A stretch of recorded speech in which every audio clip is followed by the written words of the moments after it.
बहनों की लालची भाभी। करिश्मा, रेशमा और मनीषा 3 बहनें हैं। उनका एक भाई भी है, मयंक। मयंक अपनी बहनों को बहुत प्यार करता है, लेकिन मयंक की पत्नी सविता इस मामले में मयंक से बिल्कुल ही अलग है। वो अपनी ननदों का जितना बुरा कर सकती है उतना बुरा करती ही रहती है और अपनी ननदों पर हुक्म भी चलाती है। करिश्मा, करिश्मा, तुमने अभी तक नाश्ता नहीं बनाया? तुम्हारे भैया को ऑफिस जाने में देर हो रही है। हाँ भाभी, बस अभी बनाती हूँ। करिश्मा, तुम ये ढीलापन छोड़ दो। कल को पराये घर जाना है। वहाँ अगर तुम इस तरह से काम करोगी तो लोग क्या कहेंगे कि माँ ने और भाभी ने कुछ सिखाया नहीं। और तुम्हारी दोनों बहनें कहाँ हैं? रेशमा मार्केट गई है और मनीषा सो रही है। क्या? सुबह के 8 बज रहे हैं और ये महारानी अभी भी सो रही है? ये कहते हुए सविता अपनी सास दुर्गा देवी के पास जाती है। माँ जी, देख रही हो अपनी बेटियों के तौर तरीके? क्या हुआ बहू, सुबह सुबह क्या कर दिया मेरी बेटियों ने? अरे एक तो अभी अभी उठकर किचन में गई है, दूसरी सुबह सुबह बाहर चली गई और तीसरी अभी तक सो रही है। क्या करूं मैं इन तीनों का? मैं तो परेशान हो गई हूँ। जा जाकर उठा उसे और रेशमा से मैं बात करती हूँ।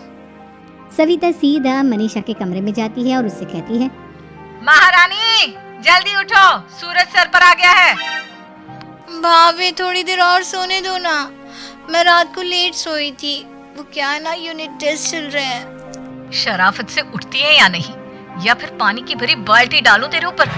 नहीं भाभी, मुझे बिस्तर में नहीं लाना, उठती हूँ मैं। मनीषा जल्दी से उठकर बाथरूम में चली जाती है। सभी आराम से बैठकर नाश्ता कर रहे होते कि तभी रेशमा बाजार से हाथ में सामान लिए आ जाती है। रेशमा को देखते ही सविता उस पर बरस पड़ती है। लो, आ गई महारानी। ऐसा भी क्या सामान लाना था जो सुबह आंख मलते ही बाजार की तरफ रवाना हो गई? भाभी, कल आप ही तो चीख रही थी कि घर का सारा सामान मुझे ही लाना पड़ता है, घर में किसी को भी किसी काम से कोई लेना देना नहीं है। अब मैं बाजार जाकर सामान ले आई तो आपको इस बात से भी तकलीफ हो रही है? देख रही हो माँ जी, अपनी बेटी की जुबान कैंची से भी तेज चलती है। और मयंक, आप तो कुछ कहेंगे नहीं अपनी लाडली बहन को? रेशमा, अपनी भाभी से ऐसे बात नहीं करते। चलो माफी मांगो। भैया, मैं क्यों माफी मांगू? आप भाभी से बोलिए ना कि हम पर कम हुक्म चलाया करे। हम इस घर की बेटियां हैं और आपकी पत्नी की ननद है, नौकरानी नहीं। लो, कर लो बात। इनकी भलाई के लिए कुछ भी बोलो तो इन्हें बुरा लग जाता है। इस घर में यही इज्जत है मेरी। देख लो माँ जी, आपकी बेटी किस लहजे में मुझसे बात कर रही है। सविता वहाँ से चली जाती है। मयंक को बहुत गुस्सा आता है, वो भी वहाँ से चला जाता है। फिर करिश्मा रेशमा को समझाती है। रेशमा, तुम्हें भाभी से माफी मांग लेनी चाहिए थी ना। लेकिन दीदी, मैंने कुछ किया ही नहीं तो मैं माफी क्यों मांगू? हाँ करिश्मा दीदी, रेशमा दीदी जैसे ही घर में आई भाभी ही उन पर चिल्ला रही थी। हाँ, मैं मानती हूँ कि गलती भाभी की थी। मैं तो इसलिए बोल रही हूँ कि भाभी ने माँ को तो पूरी तरह अपने वश में कर लिया है। वो हमारी बात सुनती ही नहीं। मयंक भैया हमारे लिए हमेशा खड़े रहते हैं, इसलिए उनकी बात का मान तो तुम्हें रखना चाहिए था ना। कोई फायदा नहीं दीदी, कुछ दिनों की बात और है, भाभी उन्हें भी हमारे खिलाफ भड़का देंगी। फिर वो भी माँ की तरह हमारी किसी बात का विश्वास नहीं करेंगे। इसी तरह सविता अपनी तीनों ननदों को किसी न किसी बात पर परेशान करती रहती थी। एक दिन मयंक अपनी तीनों बहनों के लिए गिफ्ट लाया। क्या रेशमा, ये तुम्हारे लिए हार का सेट। रेशमा, तुम्हारे लिए सुंदर सी ड्रेस। और मनीषा, तुम्हें किताबें पसंद है ना, तुम्हारे लिए किताबें लाया हूँ। थैंक यू भैया। थैंक यू भैया। थैंक यू भैया। करिश्मा, तुम्हारा नेकलेस कितना सुंदर है। ये भैया कहाँ से ले आए होंगे? मैंने भैया को 3 दिन पहले फोन पर ये डिजाइन दिखाया था और आज भैया ये ले आए। सविता तो अपनी ननदों के गिफ्ट्स देखकर जल गई और करिश्मा का नेकलेस तो उसे भी बहुत पसंद आया था। अपनी बहनों के लिए कितना अच्छा नेकलेस लेकर आए हैं। मुझे कभी कोई गिफ्ट नहीं दिया। मैं आज ही ये हार चुरा लूंगी। रात में सविता करिश्मा का हार चुरा लेती है और इसी तरह उससे अपनी ननदों की जो भी चीज अच्छी लगती वो उसे मांगती नहीं, बल्कि रात के अंधेरे में चुरा लेती। इसी तरह दिन बीतते गए और सविता ने मयंक के दिल में भी उसकी बहनों के लिए नफरत पैदा कर दी। एक दिन मयंक ने करिश्मा और रेशमा के लिए रिश्ता देखा और ये बात उसने घर में सबको बताई। माँ, करिश्मा और रेशमा के लिए बहुत अच्छा रिश्ता आया है। वो लोग कल इन्हें देखने आ रहे हैं। आप और सविता मिलकर सारी तैयारी कर लेना। ये सुनकर करिश्मा और रेशमा खुश हो जाती है, लेकिन सविता सोचती है, अगर इन दोनों बहनों की शादी हो गई तो घर और बाहर का काम कौन करेगा? मनीषा तो एक नंबर की कामचोर है, उससे तो किसी बात की उम्मीद लगाना ही बेकार है। मुझे इस शादी को रोकना होगा। अगले दिन सभी लड़के वालों के स्वागत की तैयारी करने में लगे होते हैं। तभी मयंक अपनी बहनों से आकर कहता है, तैयार हो गई तुम दोनों? देखो दोनों लड़के बहुत अच्छे हैं, मैं कोई कसर नहीं छोड़ना चाहता, इसलिए तुम उनके सामने अच्छे से बिहेव करना और अपनी भाभी से लड़ने मत लग जाना।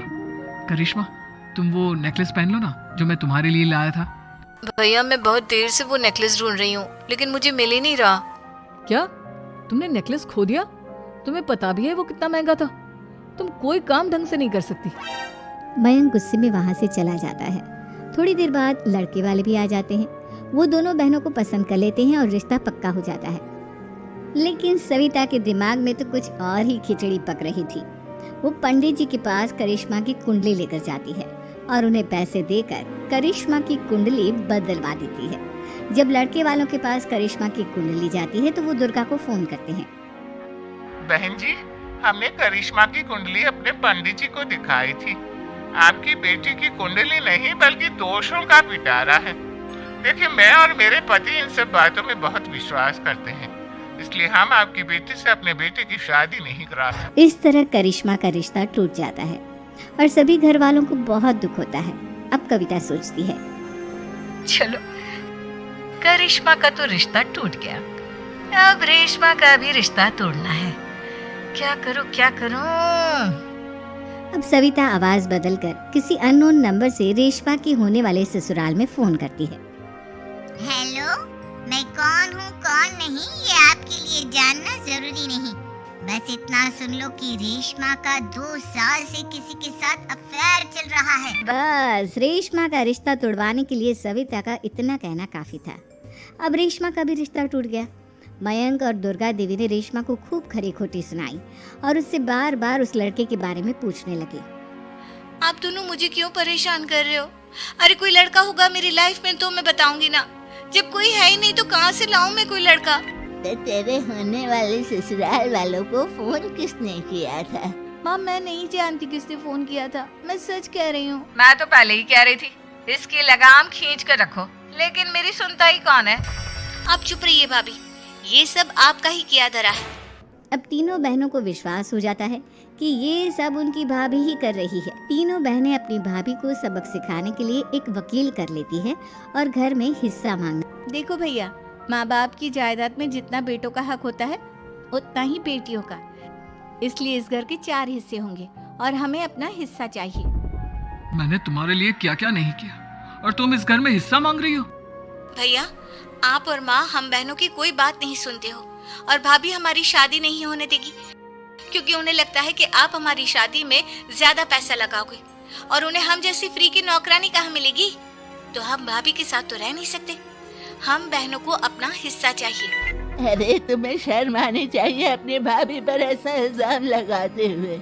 वो तुम्हारे बारे में कितना सोचती है। हाँ माँ, भाभी हमारे बारे में बहुत सोचती है, दिन रात बस यही सोचती रहती है कि किस तरह से अपनी तीनों ननदों को परेशान करूं और कभी मुझे पढ़ने भी नहीं देती।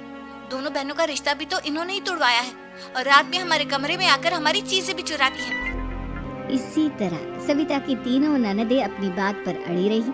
अब कोर्ट में तारीख भी शुरू हो गई। जब सविता को लगा कि उसकी तीनों ननद इतनी आसानी से नहीं मानने वाली, तो उसने अपने पति और सास को सारी सच्चाई बता दी और अपनी तीनों ननद से माफी मांगी।